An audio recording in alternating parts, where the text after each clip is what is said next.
O que seria comer da carne do Messias, beber do seu sangue?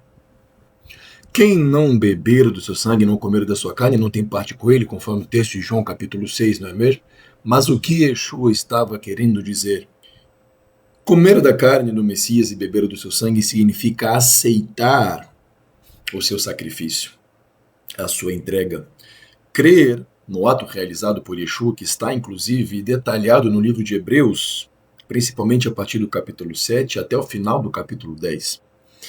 E ainda mais pensamos o seguinte: como seria isso na prática para nós, sabendo que no Pessah, em Lucas capítulo 22, Yeshua ele ressignifica isso. Quer dizer, quando come-se do pão, ele diz que era carne que ele estaria dando por nós. Quando vai se tomar o terceiro cálice, o cálice da redenção, depois da ceia, então Yeshua diz: este cálice, depois de ter tomado a ceia. Então Yeshua está também significando o Seder de Pessah, o que é chamado de Páscoa bíblica.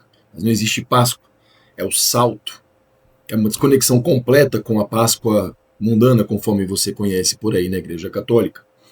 E quando ele significa isso, ele está mostrando que é através de Yeshua que a verdadeira libertação, ressurreição e êxodo do mundo caído para a glória de Deus irá acontecer. Isso está no livro aos Colossenses.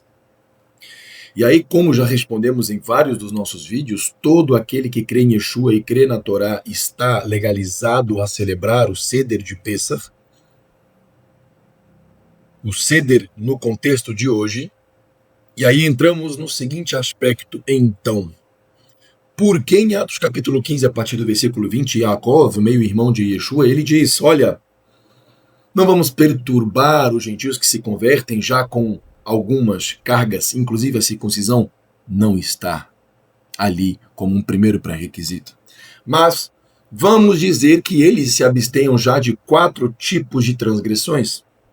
E ali em Atos capítulo 15, no verso 20 e no verso 21, você vai ver que ele fala sobre a imoralidade sexual, a idolatria, o sangue e a carne sufocada. Por quê? Porque eram os principais atos de transgressão que os povos que praticavam aqueles rituais cometiam. Hoje, isso provavelmente já teria uma outra direção. Tá? Hoje, se um gentil vai se converter, provavelmente se tivesse esse concílio, uma das primeiras coisas a serem ditas seria que eles não creiam na idolatria, não creiam na trindade, que eles aprendam sobre a unicidade divina. Por quê? Porque é de acordo com a necessidade do momento que esse tipo de direção veio para a comunidade da época. E sim, esses 4 mandamentos iniciais foram dados aos gentios que estavam se convertendo ao Deus de Israel, crendo na sua Torá, crendo em Yeshua como o Mashiach, o enviado de Deus. E aí Tiago termina dizendo: porque todo Shabat, o que acontece desde aquela época e desde antes já acontecia, todo Shabat nas sinagogas, o rolo da Torá é aberto, os mandamentos são lidos. Então Tiago diz: porque todo Shabat tem quem leia, tem quem fale sobre a lei de Moshe nas sinagogas, eles vão ouvir. Manda eles lá para eles ouvirem esses mandamentos e aprenderem o que fazer, o que praticar, como viver uma vida cotidiana. É exatamente isso. Então é importante frisar, compreender. Se um gentil, alguém que se converteu, e quando eu digo converter ao judaísmo é obrigatório que a pessoa faça o Brit Milá, se for homem. Mas eu digo se converter, crê em Deus, crê na Torá e crê em Yeshua. A circuncisão balev, de coração, né?